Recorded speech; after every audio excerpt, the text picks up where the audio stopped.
Wesh l'équipe, on se retrouve pour une nouvelle story time.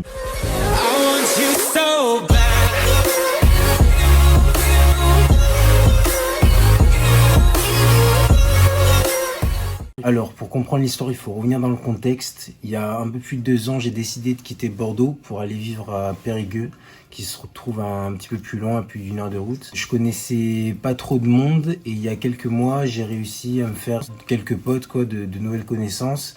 Et du coup, c'est devenu mes potes et je passais le plus clair de mon temps avec eux. Dans ce groupe de potes, il y avait un mec qu'on va appeler Lucas, voilà. Alors Lucas, on s'entendait bien, etc. Je savais qu'il était un petit peu dans la merde niveau thune, etc. Donc quand il avait envie de manger un kebab ou un truc comme ça, ben, je lui payais. Quand il avait envie de fumer des clopes, ben, je lui payais. Quand j'avais à fumer, ben, je lui payais aussi. Voilà, donc tout se passait bien. Et jusqu'à il y a quelques mois, en fait, un soir, on était tous ensemble. On voulait faire une petite soirée, etc. On n'était pas trop chaud pour aller en boîte, mais on se retrouvait là où on se retrouvait tous d'habitude. C'était un genre de parc et on était tous là-bas d'habitude. Sauf que là, il y avait un petit peu tout le monde qui était fatigué, sauf moi, Lucas et sa copine entre guillemets, parce qu'ils n'étaient pas vraiment encore ensemble, mais bref. Du coup, il y a tout le monde qui commence un petit peu à rentrer. Il était même pas 23h et tout le monde commence un petit peu à rentrer chez eux. Et moi, en fait, je sais pas trop quoi faire. Et j'ai pas envie que la soirée se termine comme ça. Je propose à Lucas et à sa copine de passer chez moi. On passe chez moi, tout se passe bien, on rigole, on danse, etc. Enfin voilà, pas de problème. Mais il y a un truc aussi qu'il faut dire, c'est que quand je suis rentré chez moi, j'avais oublié qu'en partant, j'avais laissé mon portefeuille avec, il y avait de l'argent en fait qui était sur la table.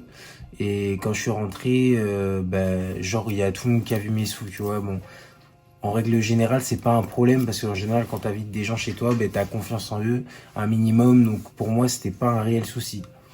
Donc quand on rentre chez moi, il y a un truc chez moi qui s'appelle speed apéro et genre c'est un truc, ben voilà, t'appelles et puis on te livre de l'alcool à manger, des cigarettes, enfin tout ce que tu veux. Et je leur avais dit, ben si vous voulez, ben il y a rien à boire chez moi, donc on prend une bouteille, un truc, voilà. Et comme ça on se met bien, on fait une bonne soirée et tout. Donc du coup, je laisse mon portefeuille sur la table, je prends dedans un billet de 50 et puis je descends. Donc il y a le livreur qui arrive, je prends la bouteille, etc. Enfin tout ce que j'avais acheté. Et je remonte chez moi, je prends mon portefeuille, je le range et il y avait tout dedans. Enfin, je pense qu'à ce moment-là, il y avait déjà, enfin, il y avait encore tout mon argent dans mon portefeuille. Donc là, la soirée se passe bien, etc. Mais je vois que Lucas, il est un petit peu bizarre. C'est pas comme s'il était absent, mais genre, il s'amuse, mais on voit qu'il est pensif, etc. Et moi, je savais pas trop ce que c'était le problème. Donc moi, je m'ambiançais, sa copine, elle s'ambiançait aussi.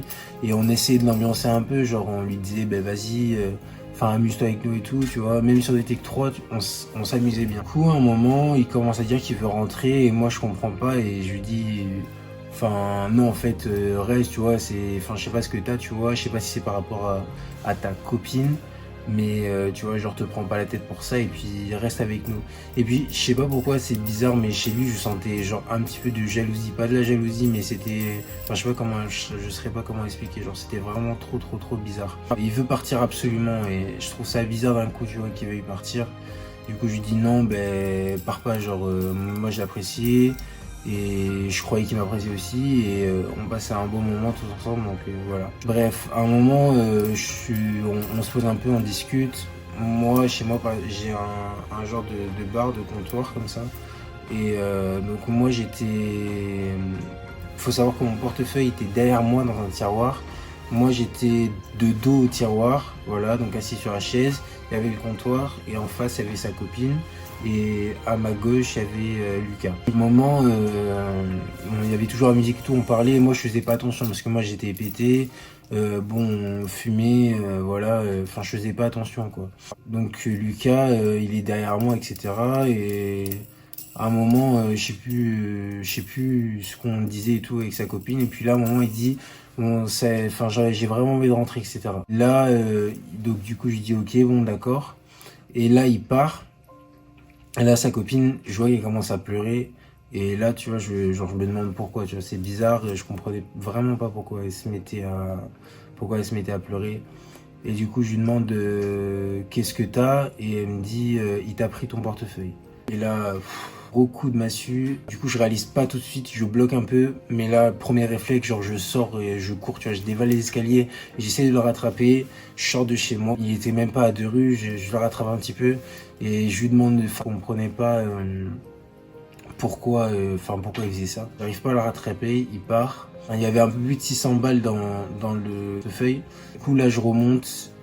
Chez moi, il y a sa copine qui est toujours chez moi, elle est en pleurs, etc. Donc là, elle me dit qu'elle est désolée, qu'apparemment, quand j'étais descendu chercher l'alcool, il lui avait déjà parlé du fait qu'il avait envie de me prendre mon portefeuille et tout. Et du coup, je lui dis, ben, c'est pas de ta faute, enfin, je comprends, tu vois, genre, peut-être qu'elle avait peur des représailles, etc. Donc elle a pas osé me le dire, mais dès qu'il a passé la porte, elle me l'a dit. Et moi aussi, j'aurais dû être plus vigilant, mais enfin bref. Du coup, sa copine, elle pleure, bon, je la réconforte un petit peu comme je peux. Là, j'essaie de le contacter et de lui dire, en gros, ouais, je comprends pas pourquoi t'as fait ça, mais si t'as besoin d'aide, tu vois, je veux bien t'aider, mais faut pas que tu me prennes, faut pas que tu me voles comme ça, tu vois, c'est pas cool, quoi. Et du coup, il dit qu'il va revenir. Donc du coup, avec sa copine, on remonte chez moi. Il faut savoir aussi qu'il avait oublié ses affaires, donc tellement il était pressé de partir et qu'il avait que la tête sur mes sous, il avait oublié sa sacoche, sa carte d'identité, son enceinte. Bon, moi, vu que je suis pas un bâtard, genre, je me suis pas dit en gros, ben, genre, je garde tes affaires parce qu'il m'a pas rendu mes sous, etc. Genre, j'ai tout mis dans sa sacoche et j'ai dit, ben vas-y, genre, j'ai donné à sa copine, j'ai dit, tu le rendras. Donc là, il revient et tout, il est en bas de chez moi, il me dit de descendre, etc. Il est énervé. Il faut savoir que ce Lucas, il a plusieurs années de plus que moi, et j'ai appris par la suite qu'il avait fait de la prison, etc. Enfin, c'est compliqué. Bref, je descends, je lui ouvre. Là, il me demande de le fouiller pour bien voir qu'il avait rien pris, etc. Alors que moi, je suis pas débile, tu vois. Genre, il est parti vite de chez moi, j'essaie de le rattraper, je lui demande ce qui se passe, pourquoi il a pris mes sous. Il se barre et il revient en disant qu'il a rien fait. C'est trop bizarre. Enfin bref, je sais qu'il a pris les sous, etc. Donc il me dit qu'il a rien pris, mais je le crois pas. Sa copine, je lui donne donc sa sacoche. Lucas, il repart. On discute un peu vite fait avec sa copine. Voilà, bon, elle s'excuse encore une fois. Et là, elle part. Donc après, ça a été compliqué parce qu'il a fallu que je dépose plainte. Et franchement, je savais que mes sous, je les reverrai jamais. Mais ce qui me fait le plus chier, c'est quand le fait que tu fasses venir quelqu'un chez toi, quelqu'un en qui t'as confiance et que tu crois vraiment être ton pote. Je dis pas ami parce que ami, c'est vraiment un mot genre... c'est un ami, c'est vraiment quelqu'un sur qui tu peux compter. Et je ne considère pas comme un ami, mais comme un pote. C'est plus qu'une connaissance. Et du coup, ouais, voilà. Donc, je pense que pour 2020, je pense que je vais apprendre à moins faire confiance comme ça, enfin à moins donner ma confiance rapidement aux gens. Et je vous conseille aussi de faire de même, de faire attention à qui vous faites venir chez vous et à pas laisser vos affaires comme ça, des affaires de valeur, etc. traîner devant des personnes que vous connaissez pas tellement. Voilà, c'était la fin de cette story time, j'espère que ça vous a plu. C'est la nouvelle année, donc je vous souhaite tous la santé, l'argent et puis le bonheur tout simplement. I want you so bad.